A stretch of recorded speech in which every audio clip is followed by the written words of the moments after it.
This alignment between word and thought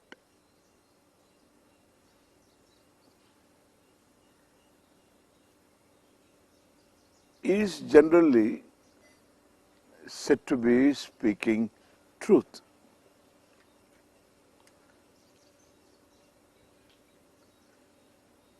In our culture,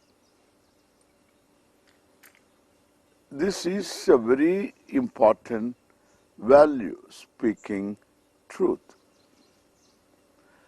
Not only speaking truth, it implies also acting upon what I say. Whole Ramayana was because of acting upon what Dasharatha had said.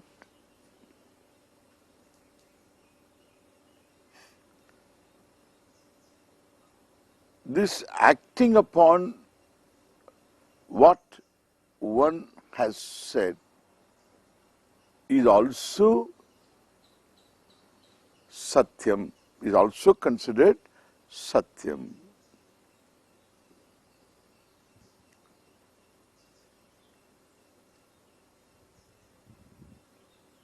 All this together called arjavam. Speaking what I know is satya bhashanam. But then acting upon what I say also, whenever such an action is also implied, then it is called arjavam. Rujubhavam, between action, word and thought, there is alignment. Rujubhavam means straight, being straight. One step further we go,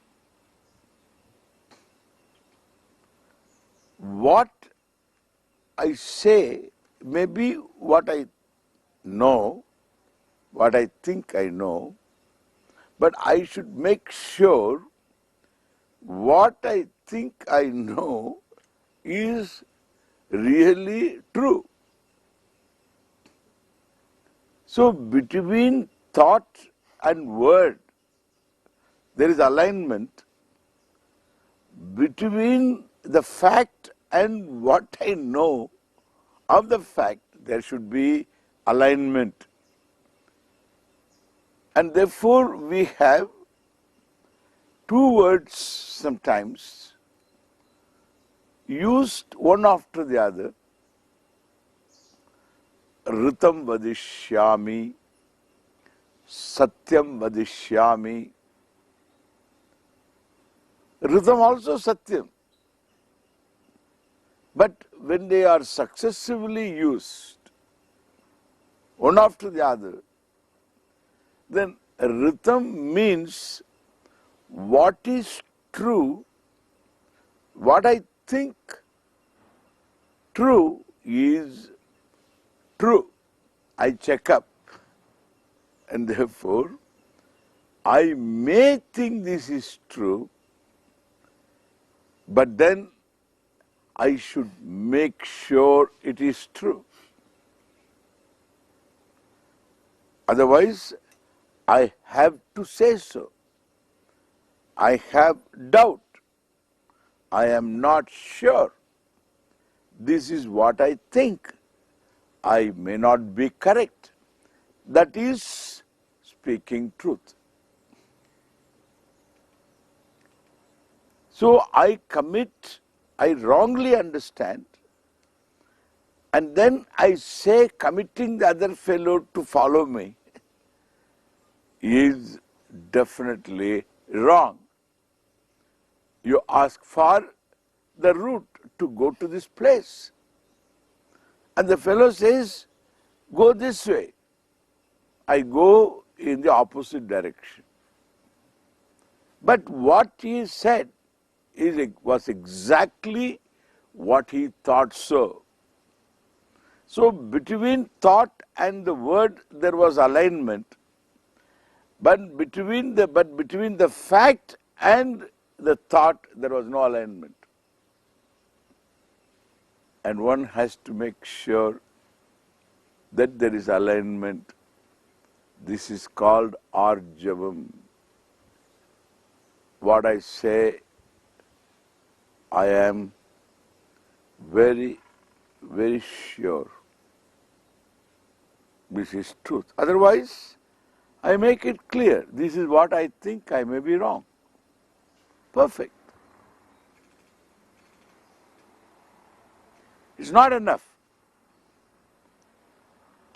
Our culture tells me one thing more. Satyam bruyat. Priyam bruyat. Say it pleasantly. It's very important. Satyamapi apriyam na bruyat. Hitam bruyat also. Make sure what you say is good to the person, is very useful, will do good to the person. And say it pleasantly. Wait for an opportunity. Because at the right time, even the most unpleasant thing will be okay. But the time must be proper. Therefore, Kala is very important, Kala Desha. So, Hitam Bruyat, Priyam Bruyat, Satyam Bruyat. Just because it is Priyam, don't tell a lie, okay? And therefore, Satyam Bruyat, Priyam Bruyat, Hitam Bruyat, Apriyam na Bruyat. And another thing, all that I know I need not tell.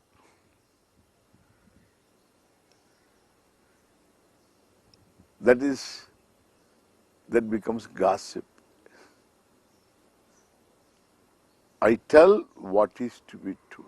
Therefore, in our culture, walk tapas is very, very highly valued.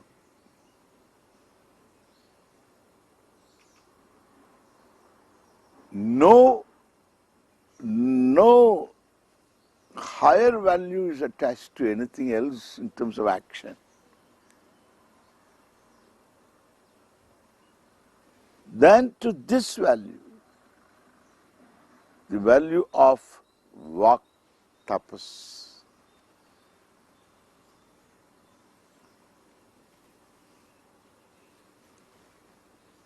If the man is not able to tell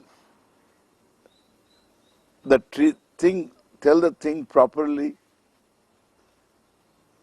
and rightly, in a pleasant way, at the right time, if that kind of talking habit is not there, then they will say, follow maunam,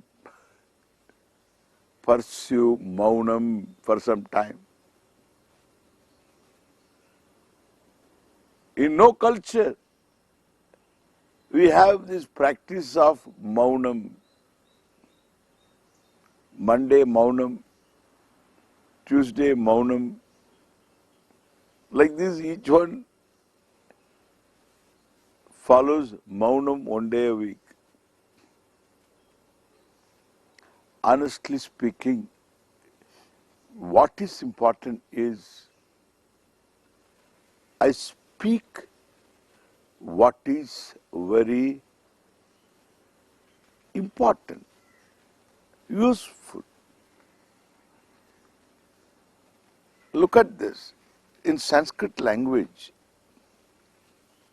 language is culture. In Sanskrit language, the first person is translated, first person translated would be Prathama Purusha. First is Prathama, person is Purusha. First person is Prathama Purusha. In English language, first person is I. Correct? Second person is you. Third person is he, she, it.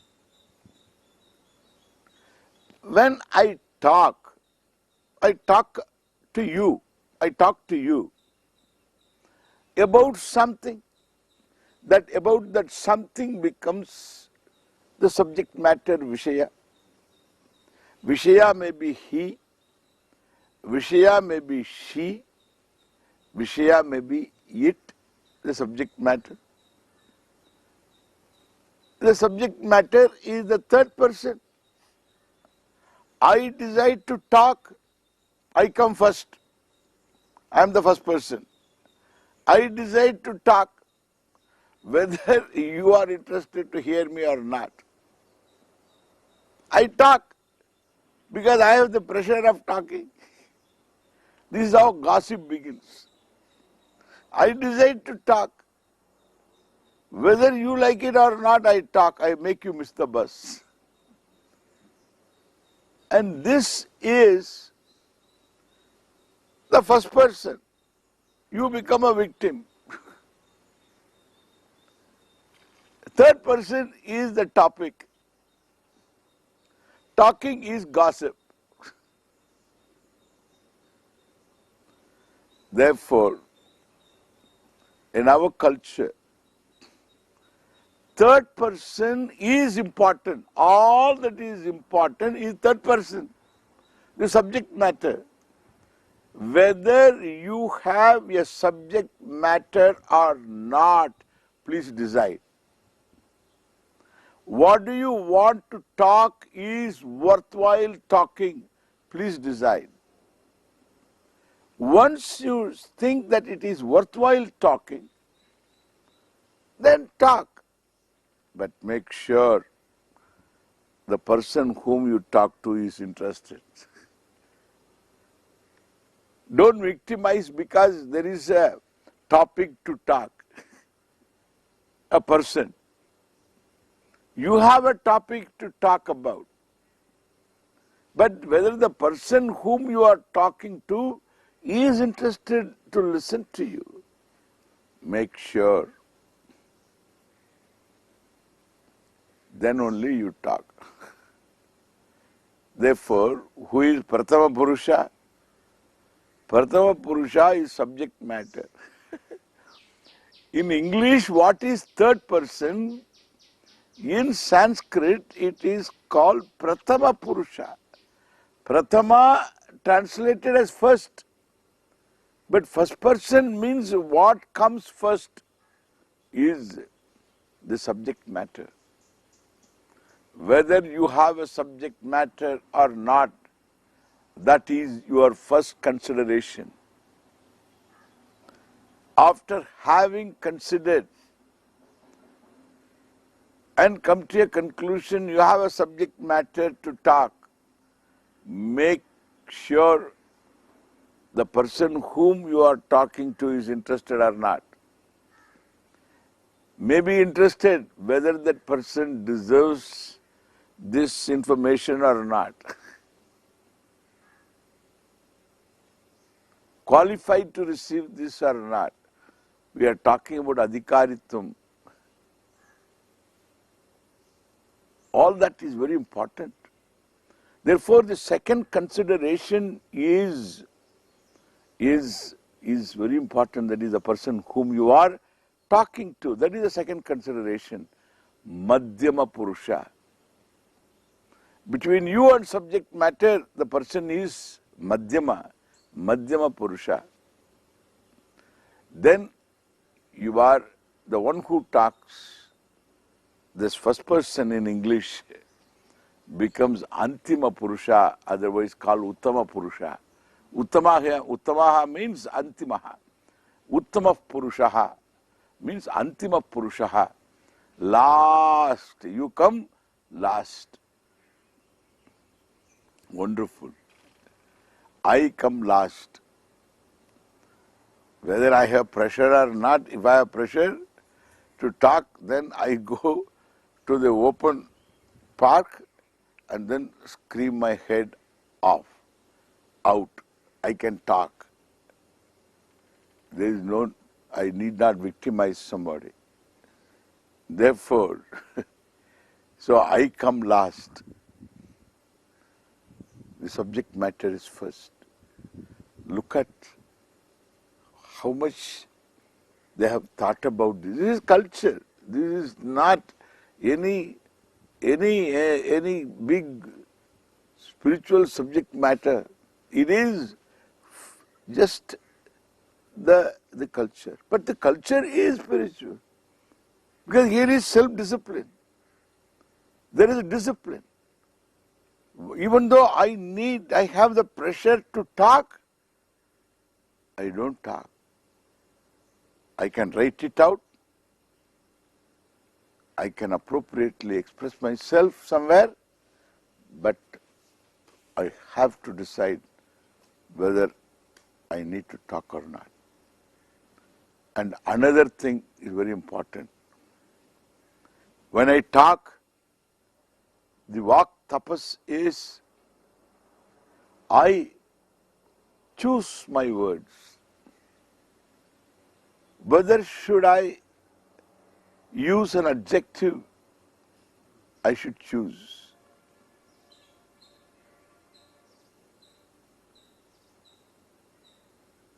An adjective is necessary only when I need to distinguish an object from other objects belonging to the same species. Like an object, a flower, a rose. When I need to say a particular rose, white rose, red rose, distinguishing one rose from other roses, then I use an adjective, red rose. Bring a red rose. When I just want a rose, I need not use the word red. I need not say sweet sugar. An adjective is wrong, redundant, because sugar is always sweet. I need not say intellectual knowledge, because knowledge is always intellectual. There may be indirect knowledge, direct knowledge, but there is no such thing as intellectual knowledge, but it is used often. There is no such thing as mental attitude, because there is no such thing as dental attitude. And therefore, you need not qualify attitude to mental, because all attitudes are always of the mind. Mental they are. Good saint, hey, every saint is good. Good sadhu, a sadhu is supposed to be good. These are all wrong, redundant adjectives, sometimes wrong adjectives. neither redundant I use. Of course, I can't afford to use wrong. And this is how in our culture, words are used. We are told what is an adjective, why an adjective is used. Vyavartakam Visheshanam. It is meant to distinguish one object from other objects belonging to the same species. Why we have definitions? Because we need to be careful in using words. The more I am aware of my words, the more I am in touch with what is Ishvara. The more I am loose in my words, the more I am away from what is. Understand? That is why, to understand Ishvara, I have to have certain discipline. That is why they say Atma Vinigraha, Arjavam, Atma Vinigraha go together. Therefore, I need to be together. I need to have discipline over my words, even over my cheshta, my activities, my using of hands, etc., movement of hands, is all very mindfully done. The mindfulness, this mindfulness is practiced in certain traditions like Zen tradition. Mindfulness is practiced. For us, it is a matter of routine. One has to be yukta cheshtaha. All our actions are to be done mindfully. Means you are aware of what you do, what you speak, what you do. This is called Atma Vinigraha. Very beautiful. Arjavam, Shaucham. All about me, clean. Something about cleanliness. It seems to make me understand better. Really, when one is clean about oneself, there is some sprightliness. That buddhi prakasha seems to be connected to a certain care taken about cleanliness. We will talk about this when we come next. Thank you.